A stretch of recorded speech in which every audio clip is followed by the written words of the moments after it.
In 3 days, it's going to officially be the first day of fall, my favorite season. So to honor the season, today's recipe is for pumpkin spice, low-carb, sugar-free cookies. Yummy, yummy.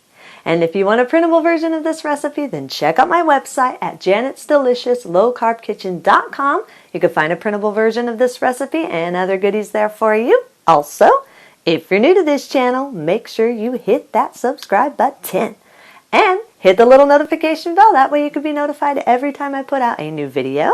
And while you do that, let's get cooking.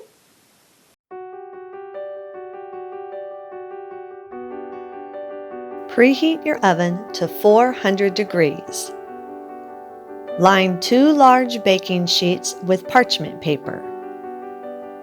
In a large mixing bowl, combine a half cup of almond flour, a half cup of oat flour, a half cup vital wheat gluten, 3/4 cup granulated stevia or sweetener of your choice,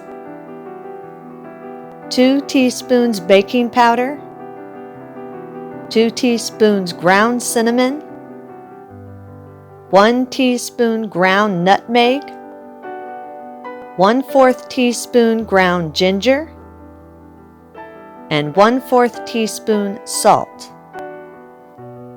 Whisk these all together until they're fully combined and no lumps are left in the flour. If you're wanting to make this a gluten-free version, then substitute the half cup of vital wheat gluten for a half cup of almond flour or gluten-free flour of your choice, and add 3/4 teaspoon of xanthan gum. As I always tell you, don't forget that xanthan gum if you're doing gluten-free, because that is your binding agent. You need that to hold your cookies together. And again, a reminder, when you do change a gluten recipe to a gluten-free recipe, it will affect the texture and the lift of your cookies. It will still taste good, but it will not have as much of a fluffy texture as when you use the gluten. So just keep that in mind. After you've whisked all the dry ingredients together, then add 3/4 cup pumpkin puree to the dry mixture, 1/8 cup of maple syrup, 1 large room temperature egg, 1/4 cup oil. Using a wooden spoon, mix all of the ingredients together until they're fully combined and there are no dry ingredients left in the bowl.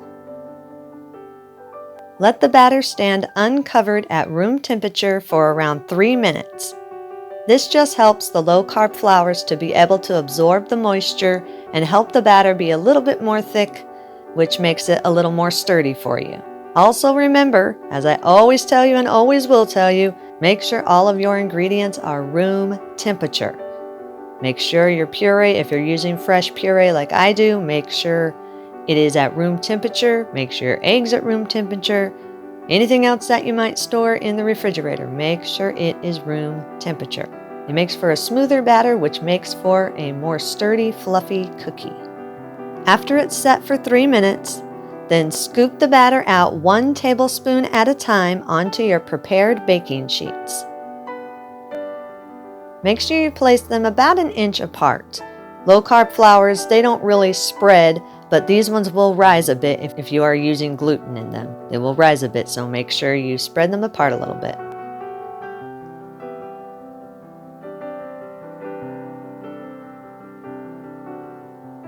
Bake the cookies 10 to 12 minutes or until they're lightly golden on top.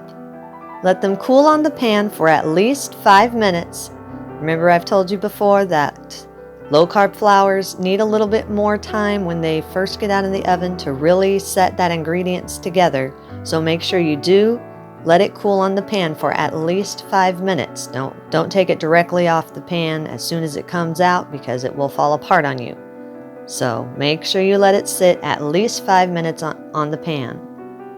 After the 5 minutes, then transfer it to a cooling rack so it can cool completely. If you want, before you bake the cookies, you can always stir in some add-ins, like maybe a half cup of raisins or a half cup of nuts, or just any type of extra add-in that you would like to put in there to give your cookie a little more bulk. go for it. And you also, if you chose to, can frost these cookies. I've given you 2 different recipes on some quick and easy frostings to make. You can use either one of those on there and they'll be great for you. So have fun with it and eat and enjoy. And that's our recipe of the day. I hope you enjoyed it. If you did, hit that like and subscribe button. Leave me a comment if you'd like to. Let me know if there's any recipes that you'd like to learn how to make. And as always, keep cooking.